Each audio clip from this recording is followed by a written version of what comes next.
Meus queridos irmãos, mais uma vez eu saúdo a todos com a gloriosa paz de nosso Senhor Jesus Cristo. E aqui estamos para dar continuidade às nossas aulas de Escola Bíblica Dominical. E falar desta feita sobre a ressurreição dos mortos em Cristo. É a nossa terceira aula do primeiro trimestre de 2022. E como estamos falando de evidências do arrebatamento, é muito importante abordar esse assunto, porque estamos falando do arrebatamento, que vai falar sobre a ressurreição dos mortos em Cristo e os que vão ser arrebatados em vida, aqueles que não morreram, e nós que ficamos vivos, como disse o apóstolo Paulo em 1 Coríntios, e nós vamos ler a palavra de Deus, 1 Coríntios 15, versículos 51 e o 52. Vou ler apenas esses dois versículos, que diz assim: Eis aqui vos digo um mistério. Na verdade, nem todos dormiremos, mas todos seremos transformados. Está falando dos vivos, que nem todos dormiremos, quer dizer, nem todos vamos morrer. E ele chama de mistério. Eis aqui vos digo um mistério. Nem todos dormiremos, mas todos seremos transformados. Na verdade, nem todos dormiremos, mas todos seremos transformados. E interessante, no versículo 52, ele vai dizer assim: no momento, no abrir e fechar de olhos, até a última trombeta, porque a trombeta zoará, e os mortos ressuscitarão, incorruptíveis, e nós seremos transformados. Coisa maravilhosa, não é, irmãos? Então Paulo vai dizer aqui, isso fala de uma esperança, ainda que esse texto não fale especificamente de esperança, mas ao lermos isso aqui, sabemos que fala de uma esperança viva dentro de nós. E isso nos ajuda a termos essa esperança da volta de Cristo e da ressurreição dos mortos em Cristo. Então todos seremos transformados, é isso que o apóstolo Paulo vai dizer, num corpo incorruptível, no momento, num abrir e fechar de olho. Novamente, aqui nós poderemos falar da rapidez do arrebatamento, porque diz assim, no momento, num abrir e fechar de olho, muito rápido. Eu falei na aula passada que alguns estudiosos relatam que será de 5 a 7 milésimos de segundo. Isso falando da rapidez.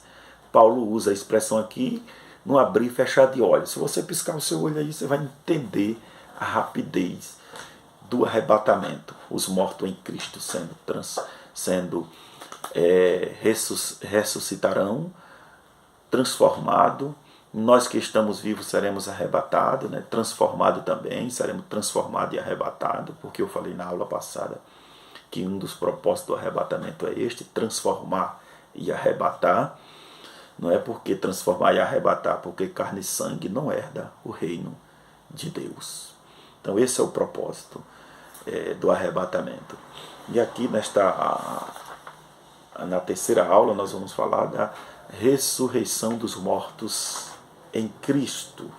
E veja, para nós ganhar tempo, o primeiro tópico da lição fala da ressurreição dos mortos. São os que dormem em Cristo Jesus e terão a primazia de ouvir o toque da trombeta primeiro. Terão a primazia e subirão ao encontro do Senhor nos ares. Os mortos em Cristo, vão ser privilegiados, podemos dizer assim, porque eles vão ouvir o toque da trombeta primeiro e vão ao encontro do Senhor nos ares. Isso nós, como disse Paulo em 1 Tessalonicenses 4,16, nós seremos arrebatados juntamente com eles. Isso vai ser tudo no mesmo momento. Isso quer dizer, automaticamente, os mortos serão ressuscitados, transformados, os vivos serão arrebatados, transformados, arrebatados, e juntos encontraremos nos ares com Jesus Cristo, a noiva do Cordeiro, né, ao encontro do noivo. E o noivo vem ao encontro da noiva, como eu falei na aula passada, mas eu não vou entrar neste assunto, porque as próximas aulas nós vamos abordar esses assuntos. E vamos para o nosso lar celestial, para a nossa morada eterna, né? Como se diz, voltar para casa. Isso é muito glorioso, né? Falar desses assuntos é coisa maravilhosa, né? Observe, e é muito importante os irmãos observar isso aqui, nesse primeiro ponto do primeiro tópico, que Paulo encarou algumas dificuldades com os atenienses. Eu botei aqui de forma resumida, porque não dá para detalhar aqui acerca desses assuntos, porque os gregos não criam na ressurreição.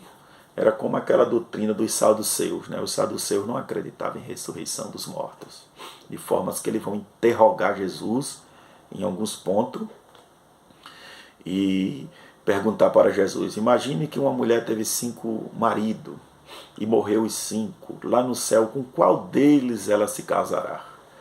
Ou qual deles vai ser o seu marido? E Jesus disse assim: nunca leste ou viste que lá no céu nem se casa nem se dá em casamento, mas todos seremos como os anjos? Isso é muito interessante, irmãos. Lá no céu, esse negócio de casar e dar-se em casamento é uma teoria, como se diz, na verdade, eles queriam era achar uma falha em Jesus, né? Eles queriam isso. E também a crença deles, como eles não acreditavam na ressurreição, eles queriam saber de como seria lá esse corpo físico que vai ser transformado e arrebatado. Mas Jesus disse para ele: mesmo sendo arrebatado, mesmo sendo ressuscitado dentre os mortos, podemos dizer assim, lá ninguém vai levar o seu corpo, a sua natureza pecaminosa aqui da terra para lá, não. Todos seremos transformados, vamos ser totalmente diferentes lá no céu, como os anjos, ele diz. Amém? Só para a gente ter uma pequena ideia. Então os gregos, eles não criam, e muitos deles acreditavam no gnosticismo. Isso é muito interessante, porque há várias vertentes falando sobre o gnosticismo, e é interessante o irmão, o professor, dar uma pesquisada sobre o assunto para entender melhor e passar para os alunos, porque os gnósticos, eles criam que o espírito era bom, mas a carne não prestava. Aí havia aquela dificuldade de não crer em Jesus, sobre a encarnação de Jesus, como disse o apóstolo João, que o verbo era Deus, o verbo estava com Deus, mas o verbo se fez carne e habitou entre nós. Isso quer dizer Deus humanizado, um Deus que se fez como os homens, estava no nosso meio, um Deus invisível se fez visível aos homens. Mas Jesus foi, como se diz assim, foi transformado, recebendo um corpo glorioso, e Paulo vai dizer que assim como Cristo seremos também transformados. Mas eles tinham essas dificuldades e algumas crenças. Isso não quer dizer que Paulo, em suas pregações, não teve êxito. Com certeza houve salvação de almas, Deus o confortou ele, mesmo com a certa resistência de alguma seita, de algumas pessoas que não acreditavam em Cristo. Deus sempre tem aqueles. A palavra de Deus tem poder e ela faz efeito, por isso que devemos pregar, anunciar, como disse Cristo: pregue e insista em pregar a tempos e a fora de tempos. Pregar o Evangelho, independentemente de qualquer circunstância, situação. Pregue o Evangelho, diga para as pessoas que Jesus salva, que Jesus batiza com o Espírito Santo, que Jesus prepara o homem e leva ele para morar no céu. Vamos pregar o Evangelho. O segundo ponto, a transformação do corpo corruptível. Isso é interessante. Quando Jesus Cristo voltar, dará a sua palavra de ordem. Isso é interessante, ele tem poder para isso. Vai dar a sua palavra de ordem e os que os morreram em Cristo vão ressuscitar, né? Vão se levantar dos túmulos. Isso, como eu falei para os irmãos, isso de Adão até o último cristão que aceitaram Jesus vão ressuscitar, e para ser arrebatado ao encontro do Senhor nos ares. Então, isso é interessante, porque eu botei aqui que isso não é uma reconstrução, não é?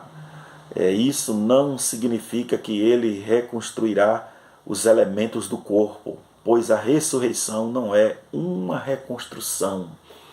Isso é muito interessante sabermos que a ressurreição não é uma reconstrução do corpo. Imagina alguém que morreu aí há 6.000 anos atrás, 5.000 anos atrás. Não é? Porque quando falamos de Adão até nós, já tem 6.000 anos de existência aí. E aí imagine, pessoas que morreram na época de Adão, agora, como no caso de Abel, né, que é um dos relatos que temos das primeiras mortes, e agora ter que reconstruir. Não é uma reconstrução, é uma transformação. Então Paulo trata da ressurreição em 1 Coríntios 15, 35 a 38, e compara a ressurreição do corpo humano à planta que nasce de uma semente. Interessante que ele trata isso especificamente em Coríntios e traz uma certa ilustração. Por quê? Porque a flor que nasce da semente, ou a planta que nasce da semente, ela não é idêntica à semente, né? Agora, nós temos que entender isso. Em que sentido ela não é idêntica à semente? Paulo está se referindo aqui sobre a transformação do corpo. Não é idêntica na aparência. Ele não está se referindo a assim, não ser idêntico na aparência, porque teremos a aparência física. O sentido aqui é de não receber um corpo, de não ser idêntico, é de receber um corpo mortal, um corpo corruptível. É que após a ressurreição nós vamos receber um corpo transformado, incorruptível, revestido da incorruptibilidade, revestido da imortalidade. Então esse é o sentido aqui da planta, da semente que vai ser plantada e a planta que nasce da semente. Então é nesse sentido de nós receber um corpo transformado pela incorruptibilidade, transformado pela imortalidade. Isso quer dizer que a corrupção não tem mais poder sobre nós, nada mais, a morte não tem poder mais sobre este corpo. Então nós somos agora um corpo novo, transformado, e que viveremos para sempre com Cristo, porque isso está em 1 Tessalonicenses, no versículo 17, capítulo 4, versículo 17, que ele vai dizer assim, no finalzinho do versículo 17, e viveremos para sempre com Ele. Então isso agora é para sempre, vamos viver com Cristo para sempre. Eu creio que já deu para os irmãos ter um pouco de entendimento sobre o assunto. O terceiro ponto do primeiro tópico, a morte dos cristãos não é o fim. Isso é muito interessante. A doutrina cristã garante que a morte não é o fim. A sepultura não é o ponto final. O corpo adormece, mas a alma vai para junto do Senhor. Olha que coisa maravilhosa, não é? E, salvo engano, o Salomão, em Eclesiastes 12, versículo 7, os irmãos podem estar conferindo aí nas suas Bíblias, Salomão vai dizer que o corpo tomba e desce a tumba fria, quer dizer, vai para o pó, mas o espírito volta para Deus que o deu. Isso é muito interessante. Então, só para nós ter uma noção, não é o fim. A morte do crente aqui não é o fim. É apenas uma passagem. Né? Como podemos entender, por exemplo, todos nós estamos sujeitos à morte, mas a morte não é o fim.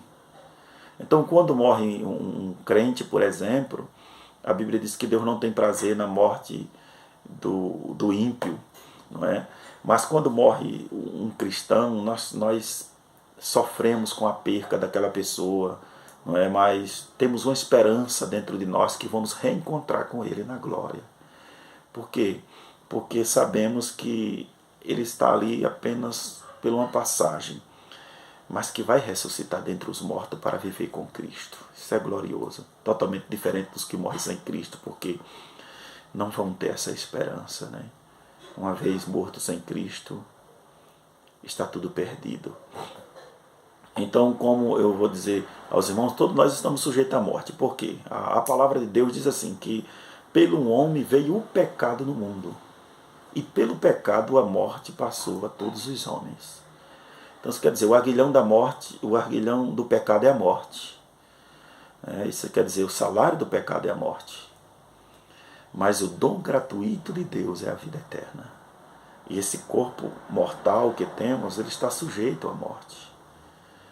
E que todos que partiram antes do arrebatamento da igreja vão ter a primazia, como eu já falei, de de ouvir o toque da trombeta e arrebatado ao encontro do Senhor nos ares. Isso é glorioso, irmãos. Então, nós sofremos, como eu já falei, mas temos uma esperança viva de nos reencontrar. E esse reencontro é muito interessante porque vamos viver para sempre juntos. Ninguém, nada mais vai nos separar. Não é? Porque vamos viver louvando a Deus, adorando a Deus, num corpo glorioso. Apocalipse 21, melhor dizendo, versículo de número 4, ele vai dizer assim, que ele enxugará dos nossos olhos todas as lágrimas, e não haverá mais dor, não haverá mais pranto, não haverá mais clamor. Versículo de número 5 diz assim, porque aquele que está sentado no trono fará nova todas as coisas. Aleluia! Como é glorioso falar da palavra de Deus, né, irmãos? Aprender da palavra do Senhor Jesus. Então vamos para frente. Vamos para o segundo tópico da lição. Mortos e vivos em Cristo. Né? Quem serão arrebatados? Perdão, vamos voltar aqui, uma interrogação. Quem serão arrebatados? Mortos e vivos em Cristo Jesus. Então os que vão ser arrebatados são os que morreram em Cristo e os que estão vivos em Cristo. Os que aceitaram Jesus como Salvador da sua alma.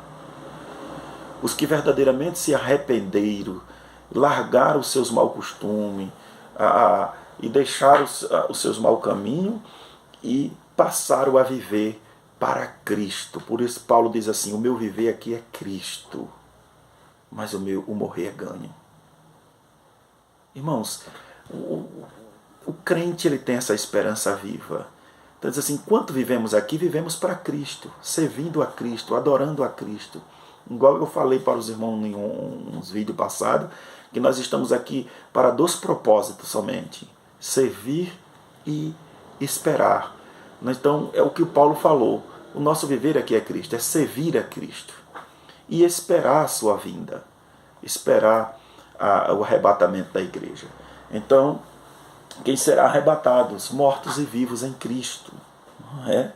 Este acontecimento envolverá a igreja e os santos do Antigo Testamento. Para a igreja abrangerá tanto os que estiverem vivos na terra, quanto os que dormiram no Senhor e estão no paraíso. Coisa maravilhosa. Cristo vai vir buscar a sua igreja, o arrebatar na primeira fase da sua segunda vinda.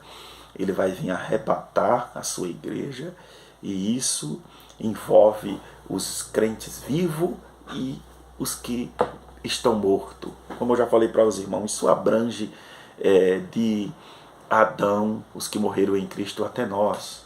Por quê? Como eu falei para os irmãos na aula passada, os que morreram em Cristo na antiga aliança, eles morreram com a esperança dentro dele, como se diz assim, ainda vivo, como nós esperamos o arrebatamento da igreja, eles aguardavam a redenção em Cristo. Por isso que é chamado dos mortos em Cristo. Eles tinham a esperança viva desde o Éden, esperando a redenção em Cristo, esperando Jesus para remir eles dos seus pecados. Como eu falei para os irmãos, e é importante o professor estudar um pouco sobre esse assunto, para passar para os alunos sobre o sacrifício que era transitório, e eles aguardavam a redenção. Porque o próprio Deus falou que da semente da mulher viria um, que esmagaria a cabeça da serpente. Isso para redimir o seu povo.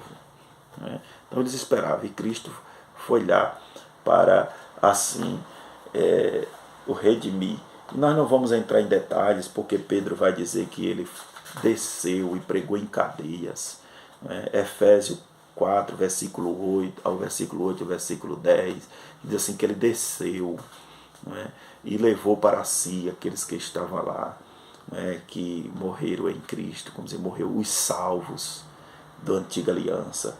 E tem outros versículos que poderíamos citar aqui, falando sobre a ação de Cristo quando ele desce ao Hades e levou o paraíso para perto de si.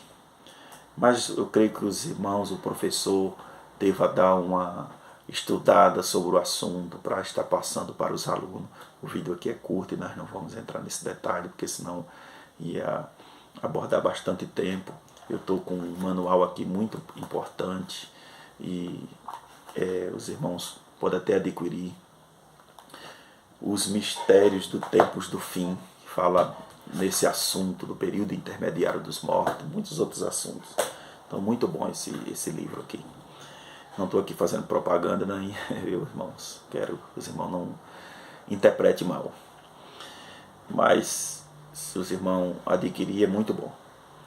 Vamos lá. Nós vamos agora para o segundo ponto do segundo tópico. Por que Cristo arrebatará a igreja? Olha só, por que Cristo? Cumprir a promessa de Jesus, redimir o nosso corpo, ressuscitar os mortos no Senhor, levar-nos ao novo lar. Olha, ao novo lar. E recompensar a igreja para reinarmos com Cristo. Irmãos, observem, cumprir a promessa. Nós falamos isso nas lições anteriores. Por que Cristo arrebatará a igreja? Para cumprir a sua promessa. Se eu vou para o Pai, mas eu retornarei para vocês, João 14. Eu vou buscar, eu voltarei para buscar, para que onde eu estiver, estejais vós também. Diz assim que foi preparar lugar. Quer dizer, Cristo foi ornamentar a casa, deixar tudo preparadinho para nós. E isso é muito interessante, porque quando um noivo ele fazia um contrato de casamento, diz que o noivado era tão importante quanto um casamento no Oriente Médio. Ele fazia o contrato com a noiva e se ausentava para preparar o lugar, preparar tudo para o dia do casamento, deixar tudo preparadinho. Veja só, isso é muito importante o que estamos falando aqui sobre João 14. Então ele disse assim, eu vou para o Pai, eu vou preparar. Então o noivo ia preparar. Só que neste período de preparamento, o noivo, ele tinha o seu amigo. O amigo do noivo se encarregava de ir até a casa da noiva e ver como era que estava. Ele de tempos em tempo ia à casa da noiva para ver como era que estava. Então, observe que quando o noivo enviava o amigo, ele mandava presentes para ele. E para a noiva, melhor dizendo, ele mandava presente pelo amigo para a noiva. E ele chegava lá, presenteava a noiva com seus presentes. Que presente seria esse? Joias, essas coisas para que a noiva se ornamentasse para o dia do encontro com o noivo. Então, a noiva, quando o amigo do noivo chegava lá, ela se encarregava de fazer um banquete. E esse banquete demonstrava que a aliança com o noivo estava de pé. Que se a noiva não demonstrasse, não tivesse reação nenhuma e não demonstrasse, não fizesse ligança quando o amigo do noivo chegasse, isso ela diria que estava insatisfeita com aquela aliança que fez com o noivo. Então ela se encarregava de fazer um banquete para o amigo do noivo. Quando o amigo do noivo voltava, chegava para o noivo e dizia assim: olha, a aliança está de pé, ela fez um banquete para mim na hora que eu cheguei lá.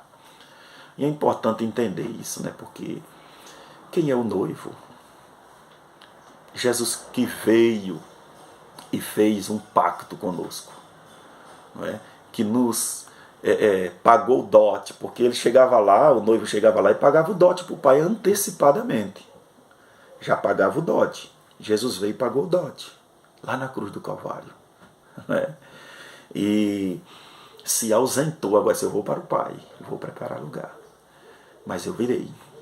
Então o noivo ele vinha de surpresa. Isso era interessante porque um casamento no Oriente Médio, quando o noivo vinha também, ele não avisaria para a noiva, não. Ele vinha de surpresa. Né? Então a moça tinha que estar preparada, a noiva. E para entendermos quem é o noivo ali, Jesus Cristo que se ausentou, está preparando o lugar. Quem é o amigo do noivo? O amigo do noivo é o Espírito Santo, que se encarrega de trazer presente para nós. E que presentes são esses? São dons espirituais que ele vai ornamentando a noiva. E a noiva se encarrega de fazer um banquete para o amigo do noivo. Que banquete é esse, né, irmãos? Então, é por isso que eu sempre digo, eu sempre costumo dizer, ensinando aos irmãos, que a ceia é algo muito importante e interessante, que não devemos negligenciar a ceia.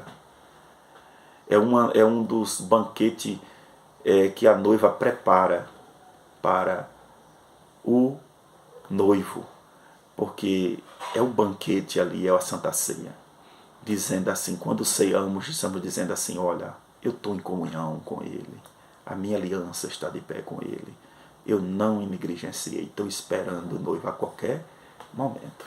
Então temos